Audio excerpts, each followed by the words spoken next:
probably like Barbados, and that, you know, they don't, Jamaica is more, anyway, yeah, they're more forward in terms of understanding their identity as being connected to Africa, whereas Barbados before they thought in more in terms of nationalistic and not in terms of we're African descendants, similar to some other islands. But definitely, definitely, before I was going to do a comparison with Detroit, New York, and possibly Houston. And there are actually a lot of Africans here. There are a lot of communities here. So it would be fascinating to see if they're consuming Nollywood or if they're consuming other, I'm sure they're consuming, I mean, yeah, I'm sure they are. So it'll be fascinating to see what the local Lexington African immigrant communities, what they're watching and how do they maintain, you know, homeland connections. So definitely am interested in examining these different spaces within second generation communities.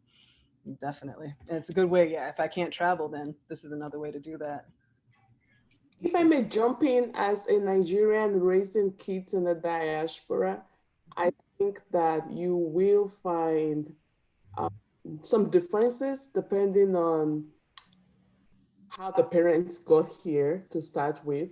So much of, I mean, the population you have here, you would divide into people as graduate students and decided to stay because there's a university here, versus people who came via employment in the health sector or the green card. So they have a stronger tie to home and a stronger tie to Nollywood. I do watch Nollywood, but I haven't seen Domitilla because it's one of the very old ones.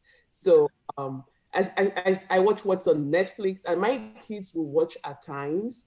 At times they're like, I don't understand that one. So it will be interesting to see what you find out amongst people here in Lexington. And like you said, you get a larger sample than somewhere else. Not as much here in Lexington. Mm.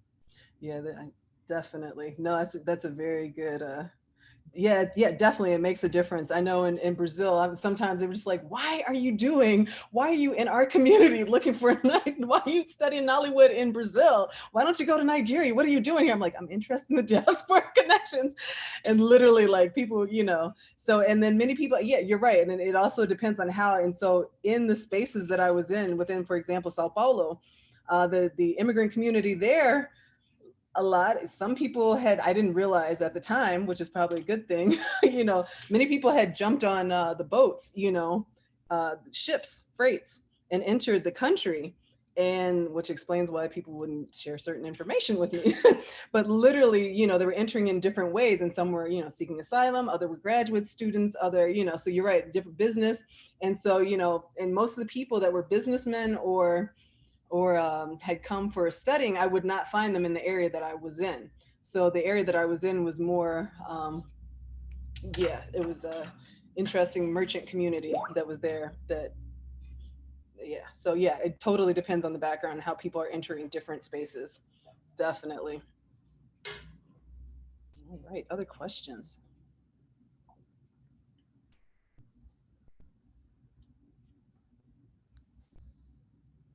Shauna, you still have your hand up. Do you still want to add to your question? Or is okay, Oh, residual. yeah, I didn't even see that. I still had it up. But if nobody else is asking, I do have another thing that I'm really interested in.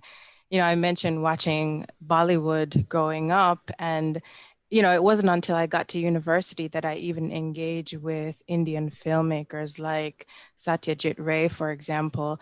And so I'm wondering about that sort of there's obviously the sort of popular filmmaking, right? Like Nollywood, and then you have an African filmmaking tradition, right? That you know is grounded on people like Usman Semben, for example, right? And you have people picking that up now, like I can't think of any names, Mati Diop maybe, or Inyoni, I can't remember her first name, but she did I Am Not a Witch. And so you have this other sort of, you know, wonderfully flowering tradition of African cinema. And I'm wondering, to what extent do places like the cinema clubs, right, in Brazil engage with African film sort of beyond Nollywood? If you know, you saw any examples of that, or, is that something that's not very present? Mhm. Yes, thank you for your question. Yes, and also, so in terms of like Nollywood and the elements of Nollywood, literally it's based on melodrama, whether it be Latin American telenovela melodrama that was imported to West Africa, or or Bollywood as well. So they were also watching many, so similar to the Caribbean, in West Africa, there were also many movies that were exported to Nigeria. And so many of the elements follow the melodramatic undertones. So definitely very fascinating in the future. I would definitely love to look at the connections between Bollywood and Nollywood. Yeah, in terms of cine clubs, so cine clubes, as we would say down there, it would be, they normally have their own productions, and normally it's local productions. They were interested in having more films from Nigeria. And basically mine was the first to actually be exhibited there, but they normally don't have access. I know in Sao Paulo, their cinema club, they had access to several different, it's probably because it's a, it's a larger space, the largest city within Brazil. So they had more access to many different films from all over. But in Bahia, they didn't have as many connections to African films, but they would love to have it. There's such a huge Orisha practicing community there that they would love to have those films. So, but they're not as readily available. One of the Yoruba teachers that I interviewed there, he would watch the films just to be able to learn Yoruba. And same thing, like when I was in Rio, they also, when you had the directors from Nollywood in Rio, they were very upset. They were just like, we want your films, like we want to learn Yoruba, and we want to do it through your films, so we want to have access, you know, and so it's very interesting to see that contention. So I mean, there's money to be made if there's this connection, if the connections made in the future, and then also if the films are translated into Portuguese. So that's the thing, French-speaking countries, like literally they have advertisements and everything. So that's why you can find them all over the French-speaking world within Africa and abroad. But we don't have it. We don't have the same translation in Portuguese. So yeah. Thank you so much. Thank you. I have a question, Dr. Ewing, and my question is not as exciting as the other four that have preceded. Trust me. Mine is a little bit more boring, but I'm still interested in this idea of the way the global South, if I've interpreted your presentation correctly, intersects with what we call modernity because of the transfer of commodified African bodies. Mm-hmm. And you can see that in the very 20th and 21st century narrative medium of film. Can you talk more about that? Because you also talked about religious practices being like the evidence, but I want to talk about, because you laid out a number of evidences, and I wanted to talk about that. Oh, yeah. No, so definitely, I mean, given that Nigeria and Brazil are literally within the global South, so this is what I'm talking about in terms of these cultural flows. And so looking at in terms of modernity, literally you have a country that's 51% Black and brown people, but when you look at their advertisement, it looks like you're in not even Europe. Because when I was in France, they had more Black advertisements than you would see, than I saw in Brazil at times. I mean, they're changing it up now.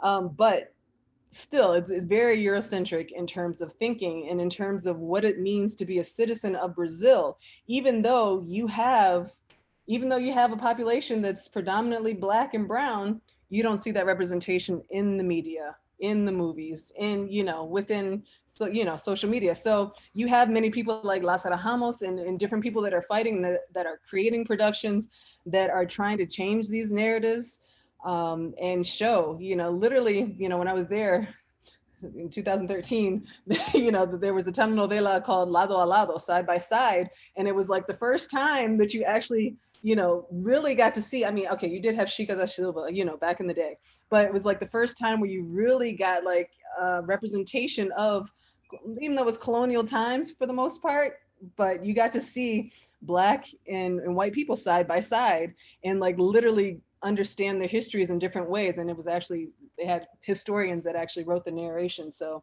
it's fascinating, but literally that was like one time thing. And then they've had a couple other things. But even though Lado a Lado was like the best, it won so many awards, in terms of actually exporting it, they should be exporting that one. But no, you cannot, they exported a, what is it called?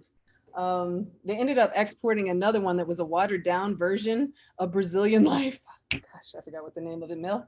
Não sei se você sabe essa coisa. But anyway, they ended up exporting another telenovela, which literally was a whitewashed version of Rio history, and exported that everywhere instead of actually exporting a black, a half black, half white, rendition of what's going on, or what's going on within Brazil. So it kind of shows you that even when you do have the options of representing a more democratic representation of Brazil, they don't push for it. And they would make a lot of money. I mean, you can look at Chica da Silva is one of the largest, and that's an old production, but it grossed so much, money. Yeah, something. Yeah, it's easy name too. But yeah, definitely. Go ahead. Pearl, how are you coming back in? Yeah, I have a follow-up question. I think this is sort of following up on what you were just saying, and Brazil, that's what it was called. Sorry. Okay. And a little bit on Regina's question, which is, this idea of, are these films intended to make money primarily, or are they intended to sort of shape people's opinions in a positive way? Are they designed, I mean, you were talking about how some Portuguese films get exported and some don't. I just wonder if part of the Nollywood, are there, is there a desire to sort of project positive images? It'd be interesting. Earlier, I think in response to Regina's question, you were kind of comparing it to Hollywood at an early moment.